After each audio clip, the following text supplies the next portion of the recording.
What's up, fight fans? What's going on out there? Main man, made man here. Y'all know how I get down. We talking boxing, man. I ain't gonna be on here too long, just a quick minute, man. Just want to kind of give my quick thoughts. Given I have not talked about the Jamel Charlo versus what was this guy named Cota fight, and I also didn't get a chance to speak on the Rigondeaux versus Ceja fight. So I just want to talk about that real quick, man. Ray Bans, what's up with you, man? Out here letting the dogs run around in the yard, man, off the late night, sit in the crib and in the car while the dogs running around here in the yard, man. Let them have a little fun. But just want to give my thoughts real quick, man, on these two fights, man. But the thing is this, man. As far as Jamel Charlo versus Cota, it was a good performance. He got the job did. You know what I'm saying? It is what it is. Stopped the dude in 3 rounds. The thing is though, man, I didn't see no patience in Jamel Charlo. That shit ain't there, man. It ain't there. He claims that he was being patient those first couple rounds. I heard him in a post-fight interview, but I didn't see patience. I mean, of course, Cota didn't do much in that particular fight or whatever. He came forward. He had no defense. He had no head movement trying to, then his shots didn't seem like they had that much pop on them. Cota was easily going to be beat. But as far as Jamel Charlo is concerned, I didn't see him taking his time, working behind the jab, allowing the knockout to come to him. Nah, man. He seemed to me he was anxious from the opening bell. And that's just keeping it a buck with you, man. And but he got the stoppage over this dude. We were all expecting it. Short notice opponent, something that we all expected. He did what he was supposed to do in this situation, and that is get rid of this type of opponent. Now, as far as the post-fight interview is concerned, though, man, I asked the question, prior to this particular live stream, I asked the question, has Jamel Charlo changed any? Do y'all see any improvements mentally or physically for that matter? And listening to Jamel Charlo talk, I'm going to keep it a buck with y'all, man. I don't know how much the dude has changed. They asked Jamel Charlo in the post-fight interview, what are you going to do different against Tony Harrison this time around? And Jamel Charlo said, I'm going to be faster. I'm going to jump on him faster. I'm going to increase the pace. You know what I'm saying? John Lejeune, what's up with you? Yeah, man. He says, I'm going to increase the pace and I'm going to go for the knockout and things like that. And I'm saying to myself, and I'm like, bruh, there you go with this over anxiousness, with this, oh, I got to prove to the world that I got this knockout power. There you go trying to be that dude. And that has been the problem with Jamel Charlo, in my opinion. You need to stop trying to be that dude and be the dude that allows these knockouts to come. You're going to have to get in there and show Harrison a little bit more. Don't go in there swinging for the fences, trying to knock this man out. Oh, I work with Earl Spence, and me and Earl Spence this, and me and Earl Spence that. You ain't Earl Spence, bruh. You ain't Earl Spence. P. Newell in the building. What's up, fam? Just chit-chatting for a minute, man. That's just for a quick second. But you ain't Earl Spence, you know what I mean? And you need to understand, bruh, you need to go in there doing something different this time around. Going in there, this is the reason why Tony Harrison feels as though 10 times out of 10 that he will beat Jamel Charlo every single time, because you know what to expect. A mentally weak type dude. What's up, brother? Reality in the building. A mentally weak type dude who's going to go in there, be predictable, and be over anxious. That's what you're showing you looking to be. You know what I mean? So I didn't like the answer from Jamel Charlo in the post-fight interview. Now, Tony Harrison, to me, man, right now got some things that's suspicious also. Because I was just looking at a video from Fred over at Barbershop Conversations. Shout out to Barbershop Conversations. And he was doing an interview with Tony Harrison. And he asked Tony Harrison, basically, now that you supposedly are injured, afterwards, what's going to happen? And Tony Harrison came out shooting down anything about a tune-up. Oh, fuck tune-up. Tune-ups is for bitch shit and all this other shit. I mean, talking real heavy against having a tune-up. But then later on, as the interview progresses, he goes on this, he asks him, like, what's going to happen? Oh, well, I hope Al Heyman and them do keep me out the ring long enough that I do need a tune-up. So which one is it? On one hand, you're saying you don't want to tune up. Then on the other hand, you're saying you hope Al Heyman keep you out of the ring long enough to get a tune-up. He's saying basically as of today, if he gets the call, shit, he ready to go. As of today, he doesn't feel as though he needs a tune-up. But who knows? Later on, by the time he gets the call, he may need a tune-up. Man, that's the most double talking and stuff I've ever heard in my life, bruh. Just keep it a buck, Tony Harrison. You want a tune-up. You're not going to go directly into a fight with Jamel Charlo. And this makes people wonder, is Tony Harrison really milking the title? When Jamel Charlo pushed this notion out there and fight fans speak on this, well, when we hear this type double talk, 1 minute you saying I don't want to tune up, then on the other hand, well, I hope Al Heyman does keep me out of the ring long enough that I do get a tune up. Maybe you do want to milk that title, bruh. No, and I've been giving Tony Harrison all the props in the world, seeing like a stand-up dude, seeing like a dude that keep it all the way 100, you know what I'm saying? Seeing like a dude that be on some grown man shit, you know what I'm saying? But double talking like that, I mean, yo, man, just keep it a buck. If you just look, if you want to milk the title, if you want to make money and get your name risen up and all of that stuff that come with having that title, fine, say that. But don't try to act like, yo, I'm definitely want this fight with Jermell Charlo and tune-ups is for suckers and all of this other stuff. And yeah, after I beat Charlo, then I'll go directly into a fight with J-Rock if J-Rock want to have it. Yo, man, which one is it, homie? Which one is it? P. Newell says, I was with Harrison too, man. Yeah, man. Funny guy, Harrison, man. That's what I'm saying, bruh. So it seeming like to me, Tony Harrison getting a little taste of the top. He like what he feeling at the top, and yo, maybe just right now he not willing to risk it right away. We'll see.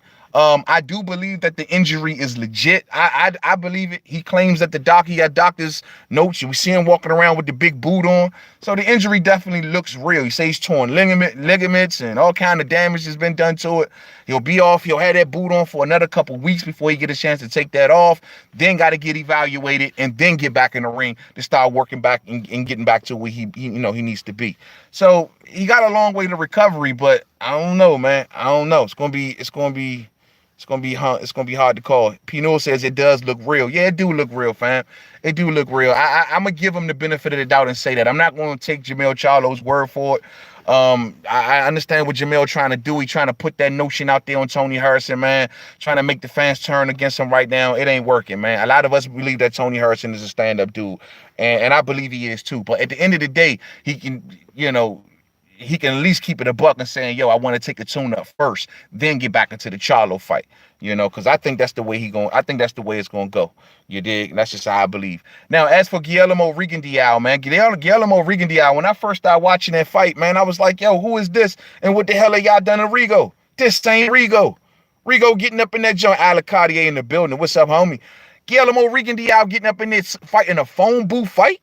At first, I was sitting back like, who is this? This ain't Guillermo Rigondeaux. Then I started, as the fight started to progress on, and I noticed that even though Rigo did take some shots that had him a little woozy for a second, you know what I'm saying? But I started to notice that Rigo felt as though he could take this guy's punches, first and foremost, and he is the one that's starting to bust this dude up on the inside. When I started to notice that, I started to say to myself, well, maybe Rigo got it and he know what he's doing. But he did not have to fight in that manner. Rigondeaux could have easily cruised to a victory by boxing on the outside, throwing that measuring jab like he always likes to do, those little subtle head movements that he has mastered over the years of getting out of the way of punches by doing subtle movement. You know what I mean? That's one of the things I've always admired about Guillermo Rigondeaux, his ability to get out of the way of punches by subtle movement, not big movements, but just little slight movements. And he has people missing all the time. He didn't even think about doing nothing like that in this particular fight. He got into a phone booth fight with this dude, close quarters fight. First, I was thinking, man, yo, is his legs gone? He can't move no more? I mean, he is getting up there in age. But then I started to say to myself, nah, he know what he doing. He can handle this dude's power. He feel like he can bust this dude up on the inside. But he gave this dude way more ground than he had to, man. He could have made that fight way more easier than what it came out to be, man. You know what I'm saying? P. Newell says it was crazy. Rigondeaux looked when he was fighting. That didn't even look like Guillermo Rigondeaux, man. Also, another reason he could have did it, and I've heard this passed around a lot, and it's believable, that maybe he just wanted to look vulnerable for the other guys at the 122-pound division. Maybe, just honestly, he said, well, I'll fight in this manner, because clearly, in listening to Guillermo Rigondeaux in the post-fight interview, he said that, he's been hearing the critics. Everybody says he runs and he likes to fight and moving and he likes to run a lot. So he wanted to show everybody that he can fight in the pocket. Well, he could have done it to show everybody, but he also could have done it to try to lure the other guys out to fight him. You know what I'm saying? We know by him beating that dude, Ceja, this now makes him the WBC mandatory. So maybe he did this to try not to spook the WBC champion, Ray Vargas. Maybe he did it to not to spook these dudes. Maybe he's trying his best to get these guys in the ring so bad that he got to make himself look vulnerable. Damu Brat, what's up, family? What's up with you, man? Sitting here talking about Guillermo Rigondeaux, man, and his performance the other night, man. Just real surprised at it, man. Just real shocked. Never seen Guillermo Rigondeaux fight that way. But I truly think that if he wanted to cruise to a victory in that fight, he easily could have. You know what I mean? Brother Reality says, I can see him fighting that way to get more fights. Just to get more fights. Yeah, I can see that too, bruh. And from Guillermo Rigondeaux's point of view, I guess it makes sense. Because I guess he feel like, yo, I got to make myself look vulnerable just to get these cats in the ring. I mean, it's sad to say, the man has been that dominant at that weight class of 122 pounds that he has to make himself look vulnerable just to get these cats in the ring. Bro, what kind of day and age in boxing are we living in out here, man? You know what I mean? I don't understand it, man. I don't understand it. Fred Thomas, what's up with you? Charlo zipped that bum up last night at main man. Salute all day. Got rid of him early, easy work. You know what I'm saying? But once again, I need to see more patience in Jamel, man. I need to see more patience, man. I really want to see it, man. I want to see him just pump his brakes, take a look at things, figure things out, and let those knockouts come to him. You know what I mean? Allow those things. Don't try to go in there overpowering your opponents. Don't try to go in there showing the world what you and Derek James been working on together and how great that Derek James is a trainer and he sharpened you up. That's all good. But don't be over anxious out there to show that shit, because when you do, you, sir, make yourself look bad. You know what I mean? And I don't like how Charlo is talking about Harrison. He's going to increase the pace. He's going to go in there looking for the knockout. He's going to bring the noise to him all 12 rounds. And I'm like, bruh, don't. Just allow it to come to you, man. Allow it to come to you. This is why these dudes are feeling so comfortable against Jamel, man. Because they see the cracks in his mental game. Like, he's so easy to penetrate mentally. Get him riled up. Get him in there. Get him all emotional. And I see him bottling it up right now. One thing I got to give Jamel Charlo, man, he's like trying his best to keep it together for the media, man. He's trying not to talk, smack to the media and all the stupid questions that sometimes he get coming his way. He's trying his best to keep it bottled up. I can see him busting at the seams and he want to go off on people, man. But he got to keep it bottled up, bruh. He got to keep it bottled up. He got to stay focused and he has to honestly stay focused, but he also cannot be over anxious. And that's the thing that really, turns me left on Jamel, man. You know what I'm saying? Real talk. Renee Box Young in the building. What's up, family? What's up with you, man? We cooling out tonight, man. Just chit-chatting about the fights over the weekend, man. But yeah, man, Jamel Charlo, man, he gonna be okay. I hope he does get this fight with Tony Harrison, man. I hope Tony Harrison doesn't stall him out. I hope it happens, man. But back to Guillermo Rigondeaux. I didn't mean to get off Guillermo Rigondeaux, man. As for Rigondeaux, man, king of 122. He's still the king of 122. He may have lost to Vasyl Lomachenko, but he's still undefeated at the 122-pound weight class. No one has beat him. He's starting to look vulnerable. I don't know, maybe on purpose, maybe not, whatever. But he's starting to show some vulnerabilities. Maybe this will lure the other champions out the woodworks to want to fight him. I sure hope so. You know what I mean? I sure hope so. Is the king of 122 all day, bruh. All day. He is definitely the king of 122 pounds. I always wondered why Rigondeaux never even attempted to leave 122, though, man. Even when Carl Frampton and Leo Santa Cruz and all of those dudes were down at 122, they all run up and went up to 126. I get it. Rigondeaux is a small dude. I get it. But, yo, man, if it's smoke up at 126, where you got another opponent, say like in Gary Russell Jr., who can't find an opponent, a worthy opponent right now. Well, guess what? You and him are in the same boat. Go on up 4 pounds, Rigondeaux. Try your hand up against Gary Russell Jr. Gary Russell Jr. got hardware. Gary Russell Jr. looking for a big name opponent. You dig? You both on the same sides of the street. Why ain't you trying your hand up there, Rigondeaux? Why are you still wasting your time down at 122 trying to get all of those dudes fighting on DAZN? They fighting on ESPN. It's going to be headaches to make with those fighters. I would love to see Rigondeaux go up to 126, just try his hand, see what it get him. You know what I mean? He's now on the same side of the street as a lot of these dudes that he could not fight before. Maybe it works itself out now. I don't know. But either way, Rigondeaux is still the king of 122 pounds. You know what I mean? Give Rigondeaux a catch weight all day. I mean, maybe he should just to try it, man. I mean, he went up there against Vasyl Lomachenko, but he went up a little too much, some people thought. You know what I mean? He fought Vasyl Lomachenko while he was at 130. You know what I mean? So he probably went up a little too much in that instance, even though the weight didn't play a factor in that particular fight. Rigondeaux just got injured by hitting the air. But the fact still remains that, man, maybe he needs to get up there with one of these 126 fighters, man. There's some good names up there. Real talk. But he's still a king of 122. Good to see him back. Good to see him. I mean, that left hook that he hit that boy with, man, that he hit, what's his name, Ceja with, Man, that left hook that he hit him with, man, I was like, damn. That thing was thunderous, cousin. That thing was thunderous, bruh. Like, he brought noise with that left hook, man. And that's what I was expecting. You know, Rigondeaux, he measures till he gets in distance, subtle movements to get himself in position, and pow. Once he unleashes, man. And it was there, man. And it was working for him. So, you know, Ceja, man, he had an opportunity. If Rigondeaux was going to fight that way, Ceja had more than enough opportunity to make a name for himself, man. Could not do it, man. Rigondeaux gave him every opportunity, fought him on the inside, the style of fight that he would have preferred to fight, instead of Rigondeaux stand on the outside and outboxing him like he does majority of his opponents. So Ceja had an opportunity. That goes to show you Ceja ain't much to talk about, because Rigondeaux literally fought a fight that gave this dude a chance in the fight, and he couldn't do nothing with it. You know what I mean? It's sad. Ceja didn't respond well when he got dropped. Now he didn't respond well at all, bruh. And that was a thunderous left hook, man. I mean, Rigondeaux throws that left hook, man, so hard sometimes, bro. I mean, how can you respond to that joint, man? It's lightning fast. It has tremendous power with it, man. That is, to me, Rigondeaux's probably best point. Well, no, his uppercut. The way Rigondeaux was busting him up on the inside with the uppercuts, though. Woo! Hey, shorty, it was beautiful, son. It was beautiful. I mean, look, I was like, what is Rigondeaux doing? Like, they fighting in this phone booth style fight, right? But, yo, every time Rigondeaux, I mean, there was one time, I lie to you not, man, Rigondeaux had to hit him with 3 straight left uppercuts.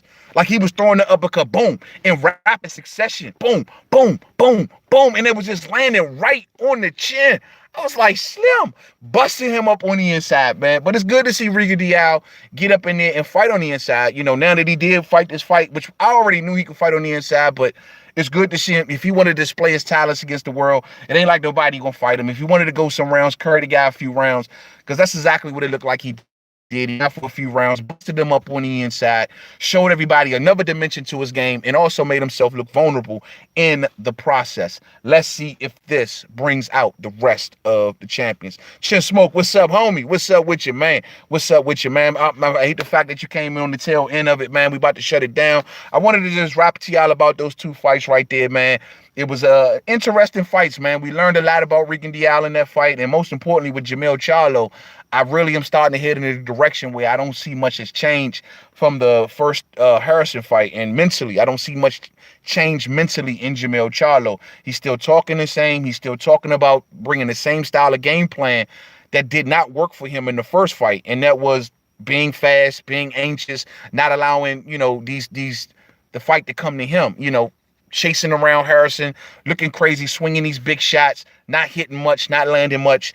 And it's looking like he's gearing himself up to go back in there with that same style. You know what I mean? Renee Box Young says, Spencer got gassed out quick last night. Yeah, he did, man. Too young to be gassing out that fast like that, man. I didn't like that, man. I don't know what's up with him on that one, man. Too young to be gassing that fast, man. Real talk. Brother Reality says he was still headhunting. Yeah, he was still headhunting. And that's why I said, man, I didn't see in those first 2 rounds, because I listened to Charlo talk in his post-fight interview, and he act like he was taking his time or something. No, he wasn't. He was anxious as hell from the jump going into that fight, bruh. He went into that fight swinging just as... Now, granted, the guy was coming at him. You know what I mean? Granted, but at the end of the day, he didn't allow himself to work behind the jab, make moves, react to this guy. He just literally just got into almost a war with the dude right off the jump. And so that's what I'm saying, man. I don't know, man. And then he ain't talking no difference. I got family P. Newell in the super chat. Thank you, family, for that donation right there, homie. Man, why Rigondeaux fight the way he did? Real talk. He won, but he didn't have to do that. He is better than that. That's what I don't know, Mo. That's what I don't understand that, P. Newell. It's like he made himself look vulnerable purposely. You know what I mean? That's the only thing that I can think of. And listening to him talk in the post-fight interview, he's saying that, yo, everybody is saying that he runs and he does too much moving and all of this stuff. So he wanted to show everybody that he can fight on the inside. Rigondeaux don't gotta do that. You know what I mean? And Rigondeaux has always been one of those guys that doesn't respond to the crowd. He does what he want to do. So I don't want to say his legs are gone. I'm not going that far to say something wrong with his legs and he ain't moving right. I'm just going to sit back and say he purposely did that. I think he could have fought his usual Rigondeaux self and would have cruised to a victory. The knockout would have came much earlier, perhaps. He would have cruised to a victory. He would have that left uppercut was landing too damn easy on this dude, dog. He started busting this dude up, man, roughly about round 5 on down. I mean, straight busting him up on the inside, bruh. But it was still impressive to see Rigondeaux fight that style of fight. Something that we rarely see from Guillermo Rigondeaux. It was action-packed. It was action-packed. But it still made us scratch our head like it's stupid. And Rigondeaux 38 years old, bruh. Don't get to 38 years old and start thinking I'm going to start fighting phone booth fights to prove points. Now ain't the time. If you was going to do that, man, you should have did that when you was 28 years old. You 38 years old, bruh. You'll be exiting boxing before you know it. You don't need to be trying to get into those kind of fights at this stage in your career. So it is what it is. But clearly he had this dude figured out. He knew, I got this dude. I can take his power. I mean, this guy can't do nothing. You know, I can eat this dude punches like Scooby Snack. So maybe that's why he did it, man. Brother Reality says, I can't lie, man. I was entertained. Well, in that case, on Guillermo Rigondeaux's part, job well done. He got the job. He did what he was supposed to do. Guillermo Rigondeaux is a high-risk, low-reward type dude. You know what I mean? He doesn't come with much reward when you beat him. As for look at what happened for Vasyl Lomachenko. When Lomachenko beat him, it was like, oh, you were supposed to beat him. You were much bigger than him. It ain't really do much for Vasyl Lomachenko. And credit to Vasyl Lomachenko, he didn't go around bragging to the world like he did the most incredible feat in the world neither. He knew what the situation was, and he just wanted to prove to everybody that, look, man, y'all asked for this. I told him I was going on about my career. He kept bugging me about it, so guess what? I'm going to give him the fight now. I just wish they would have did it at 126, but it is what it is. So it is what it is, man. Guillermo Rigondeaux, I hope his legs ain't shot, man. I hope he's still the Guillermo Rigondeaux that we know him to be, that Cuban sensation, Cuban style, you know, very dominant fighter for the most part at that weight class. And I hope he's still that guy. We will see. Time will tell. But it's good to see him back. I hope he stays active. I hope he doesn't become inactive. I hope he doesn't go back to Cuba or sitting around on the couch somewhere smoking 100 cigarettes like he like to do. We don't want to see that. Keep Guillermo Rigondeaux active. And who knows, Guillermo Rigondeaux may just take a shot at 126 one of these days. Renee Box Young says, yeah, Pino says over 35, no phone booth fights at all. Renee Box Young says, but the flip side may be that Rigo might be showing his wrinkles in boxing. For boxing, that's old, man. For boxing, that's old, man. Yeah, it is. I mean, it could be. I mean, we can never take that away from him either. He could be slowing down. I mean, could be. I need to see if he performs like this in future fights, but never seen Guillermo Rigondeaux fight in this, man. Not even in fights that he carried. Like, what was that fight that he fought when he hit the guy behind the head? Remember how he was toying with the dude? Like, he didn't even swing one punch the entire first round. He was just playing defense the whole first round. And then when he finally let his hands go, he knocked the guy out, but they try to say he hit him after the bell. Well, even in that case, Rigondeaux still didn't make it a phone booth fight and look like vulnerable. He was clearly carrying that dude, right? But he didn't make it, like, he didn't fight a fight that we've never not seen him fight. You know what I mean?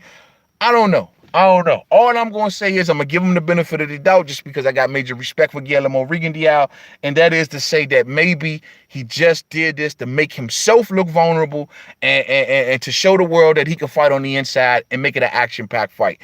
If not, I don't know. P. Noah says his legs are not gone. Okay, cool.